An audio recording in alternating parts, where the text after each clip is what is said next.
Hello, everybody. Welcome to a new episode of Future Considerations. I'm Julian. I'm sitting with Ash this week, back in the chair with me. You just want trouble with me, man. You just want to debate me all the time. I think I come with a set, basically. Yeah. I have no choice. You live here. One of those like gremlins who live here. I get to say this to my boss. Anyway, on Future Considerations this week, we talk about an epic moment that took place 30 years ago, an important moment in hockey history. Wayne Gretzky getting traded to the Los Angeles Kings from the Edmonton Oilers. The Edmonton Oilers have agreed to trade Wayne Gretzky to Los Angeles.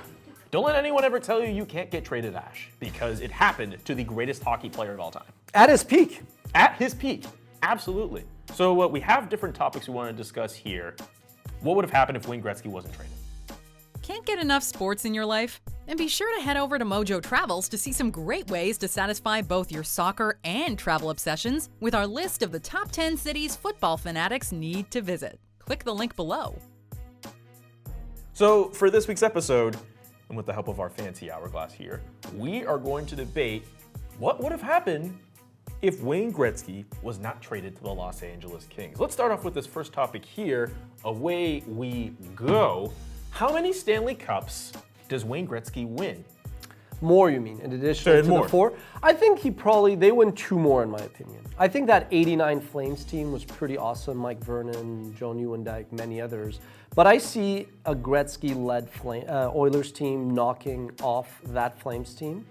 And then I actually also, considering that the Oilers won just with Messier, Curry, and the rest in 1990 against the Bruins, I actually see the Oilers also winning another one in 91 when Mario Lemieux's Pittsburgh Penguins knocked off the North Stars. I then see, in this bizarre world, yes, Mario Lemieux coming back with a vengeance in 92 and then knocking off the Oilers. And at that point, the dynasty blows up. But I think with the Gretzky in the lineup with the Oilers and still that core nucleus of Curry and Messier, I would give them 2 more. Here's my kind of hot take about all this. So Peter Pocklington, when he made that trade with Wayne Gretzky, it seemed as if there was no other option. He had to get rid of Wayne Gretzky. So in this alternate scenario, because Pocklington says, you know what, I'm going to elect to keep Wayne Gretzky, a whole bunch of other people have to go. So in that case, then Wayne Gretzky probably can't win more than 1 Stanley Cup, because if he can't afford Wayne Gretzky, someone else from that core, that nucleus, might have to go. And it's going to take a while to necessarily return to that form. Again, that depends on who they get.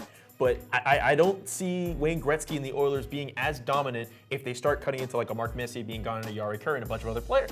What are you talking about? First of all, No, Pocklington, I get your point, but Pocklington basically sold Gretzky for $15 million. They did get, I think, Jimmy Carson. They got a bunch of players, a lot of pucks and tape back. But the point is, you got to assume that Pocklington doesn't have this like financial crisis. And my point wasn't that they were going to assume that. No, but what I mean is, you got to assume that given where the contracts were and all that, that they still they won without Gretzky. They did. I mean, there was a great team. I think Messier is probably the better leader in many ways. So I think, it's not a knock at either. But you got to assume that even if Messier, who was arguably the number 1 leader, or even without a Curry, you got to assume that they would have won at least. They would have matched. I mean, they won with the Oilers against the Bruins, right? So my thinking is, yes, at some point the salaries get high, but you got to bear in mind that the currency wasn't out of whack yet.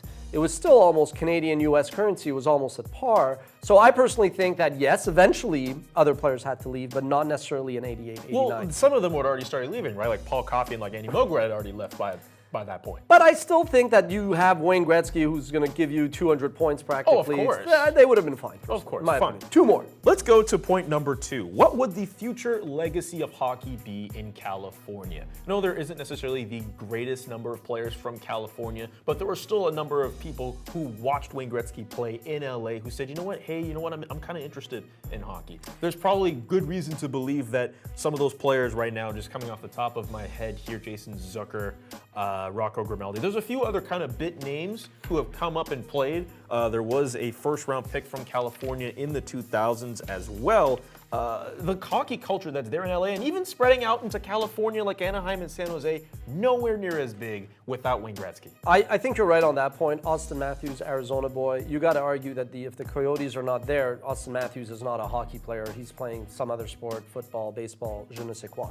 So you're right. I actually think, look, if the Rams and the Raiders, NFL couldn't last in LA, then there's no Kings. At some point they move. I don't think you have Sharks. I don't think you have the Ducks. Now I do think that with the .com, internet market booming, eventually you would get back a team in the San Francisco Bay Area, possibly Oakland, San Jose, or San Fran. But the point is very different, and definitely no Coyotes, maybe no Avalanche. Hockey would probably be less spread out and diluted, but it wouldn't be this kind of thing that is still pretty popular in Southern California. Absolutely, and even looking at now, where seeing the success of the Kings and the Sharks, you see some of those older veterans come back to those areas, and they're continuing the good work of hockey in California as well. So, no Wayne Gretzky in California, catastrophic results for that state. We'll get to our final point here.